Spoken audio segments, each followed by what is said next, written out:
ঢুকে থাকে বা রাহুর ছায়া পড়ে, হ্যাঁ, দৃষ্টি দেয়, তাহলে কিন্তু কি হয়, গ্রহণযোগ সৃষ্টি হয় আমাদের ছকে। তাহলে এই গ্রহণযোগ সৃষ্টি হলে কিন্তু যদি রবি রাহু হয়, তাহলে রবি রাহু হলে পরে কি হয়, রবি থেকে পিতা, রবি থেকে আত্মসম্মান, রবি থেকে আমাদের স্ট্যাটাস ইনক্রিমেন্ট, এইগুলো বোঝায়। তাহলে সেই রবি যদি ভালো না থাকে তাহলে কি হয়, পিতৃস্থানীয় লোকের সঙ্গে অসৎ ব্যবহার করব, পিতৃস্থানীয় লোকের থেকে আমরা আশীর্বাদ পাবো না, আমরা ভালো জায়গায় পৌঁছতে পারবো না, আমার একটা বদনাম, যে কাজ আমি করিনি সেই কাজের দায় আমাকে নিতে হবে, এমনকি কারাবাসও করতে হতে পারে। আচ্ছা, হ্যাঁ, কাজে এই গ্রহণ থাকাকালীন বদনাম মারাত্মক রকমের তার হবে।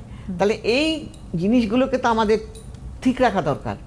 আমি যে কাজটা করলাম না সেই কাজটা মানে অকারণে একটা সাদা জামার মধ্যে কালো স্পট পড়ে গেল, এই গ্রহণযোগ থাকলে এইগুলো রবি রাহু হয় যদি, আর চন্দ্র রাহু যদি হয় তাহলে মায়ের সঙ্গে সম্পর্ক খারাপ হয়ে যাবে, মাতৃস্থানীয় লোকের সঙ্গে সম্পর্ক খারাপ হবে, এবং চঞ্চলতা, অস্থিরতা, স্থিরতার অভাব, এইগুলোকে ভীষণভাবে দেখা দেবে।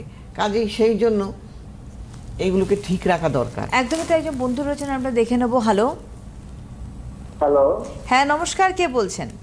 হ্যাঁ নমস্কার।